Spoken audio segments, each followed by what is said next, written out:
छठ पूजा, ये नाम सुनते ही आस्था और प्रकृति की उपासना का एक भव्य नज़ारा आंखों के सामने आ जाता है ना।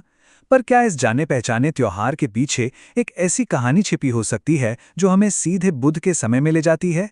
आज हम सब मिलकर इसी रहस्यमयी कड़ी की पड़ताल करेंगे।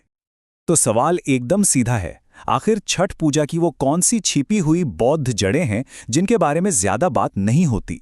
चलिए आज इस दिलचस्प सफर पर निकलते हैं और इस अनोखे सिद्धांत को, आप जानते हैं, परत दर परत समझने की कोशिश करते हैं। तो चलिए इस पड़ताल की शुरुआत करते हैं सबसे पहले और सबसे ठोस सुराग से।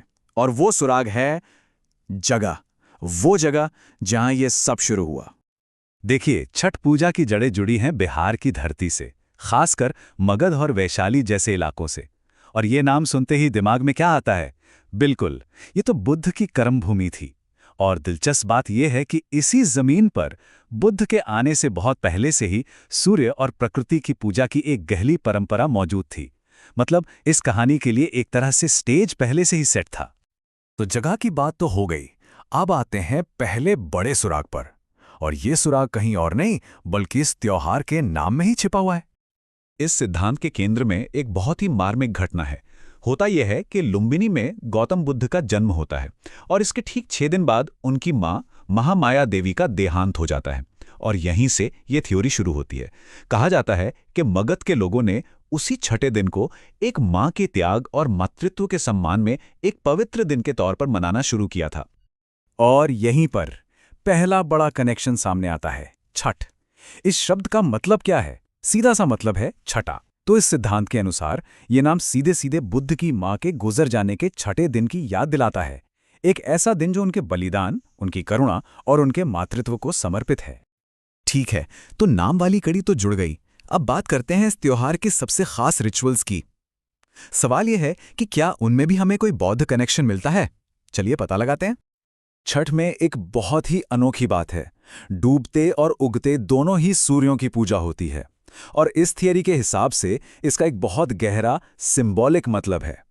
जो डूबता हुआ सूरज है वो मां महामाया के विदा होने का प्रतीक है, उनके त्याग को एक नमन। और फिर अगली सुबह जो उगता हुआ सूरज है वो गौतम बुद्ध के जन्म और उनके ज्ञान के उदय का प्रतीक बन जाता है। ये बिल्कुल वैसा है जैसे अंधकार से प्रकाश की ओर एक यात्रा। अच्छा, ये सब सुनने में तो काफी दिलचस्प लगता है ना? लेकिन सवाल मन में आना स्वाभाविक है कि क्या इसके सबूत हमें पूजा में चढ़ाए जाने वाले पवित्र प्रसाद में भी मिल सकते हैं? चलिए पता करते हैं। और इसका जवाब काफी चौंकाने वाला है। अब देखिए, ये छठ का जो सबसे मुख्य प्रसाद है, ठेकुआ, उस पर अक्सर कुछ खास चिन्ह बने होते हैं, जैसे कि धर्मचक्र, जो कि बुद्ध की शिक्षाओं का एक प्रमुख प्रतीक है, और पीपल के पत्ते, जो उसी बोधि वृक्ष की याद दिलाते हैं जिसके नीचे बुद्ध को ज्ञान मिला था। अब ये एक बहुत ही बड़ा सुराग है। और बात सिर्फ ठेकुआ तक ही नहीं रुकती। एक और प्रसाद है जो इन दोनों परंपराओं को जोड़ता है, वो है खीर। और इसकी कहानी भी बहुत बहुत खास है। तो बौद्ध कथाओं के अनुसार सुजाता नाम की एक स्त्री थीं जिन्होंने ज्ञान प्राप्ति से ठीक पहले कमजोर हो चुके बुद्ध को खीर खिलाई थी। और इसी प्रसाद से उन्हें ध्यान के लिए जरूरी शक्ति मिली।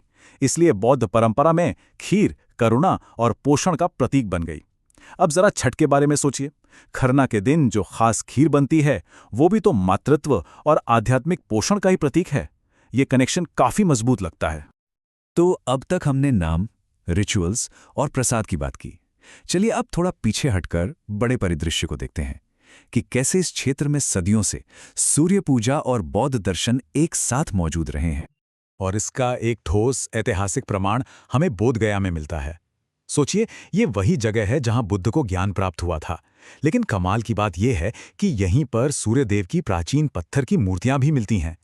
ये इस बात का एक बहुत बड़ा संकेत है कि इस भूमि पर सूर्य की उपासना और बौद्ध दर्शन की धाराएं साथ साथ चलती थीं और शायद एक दूसरे में घुल-मिल भी रही थीं। और जैसा कि इस विचार में कहा गया है, छठ केवल एक धार्मिक अनुष्ठान नहीं है।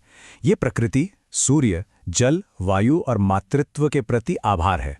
ये बात इस त्योहार के गहरे आध्यात्मिक सार को, आप जानते हैं, बहुत खूबसूरती से सामने रखती है। तो चलिए फटाफट से इन सारी कड़ियों को एक बार फिर से जोड़कर देखते हैं। उत्पत्ति कहां से हुई? बिहार यानी बुद्ध की भूमि से। प्रेरणा क्या थी? महामाया देवी का छठे दिन हुआ देहांत। सूर्यास्त की पूजा उनके बलिदान को एक श्रद्धांजलि है, तो सूर्योदय की पूजा बुद्ध के ज्ञान के उदय का प्रतीक है। और प्रसाद में भी हमें ठेकुआ और खीर के रूप में बौद्ध प्रतीक मिलते हैं। तो देखिए, महत्वपूर्ण बात यह है कि ये दृष्टिकोण छठ पूजा को स्मरण, उत्सव और कृतज्ञता के एक सुंदर संगम के रूप में देखता है। ये एक ही समय में एक माँ के बलिदान की याद भी है और ज्ञान के उदय का जश्न भी है। वाकई एक खूबसूरत फ्यूजन। और ये हमें एक बहुत ही दिलचस्प सवाल के साथ छोड़ जाता है। हमारी अपनी जानी पहचानी परंपराओं में और कितनी ऐसी कहानियां छिपी हो सकती हैं जिन्हें हमने अभी तक इस नज़र से देखा ही नहीं, और जिन्हें बस एक नई जिज्ञासा और आश्चर्य की भावना से उजागर करने की ज़रूरत है।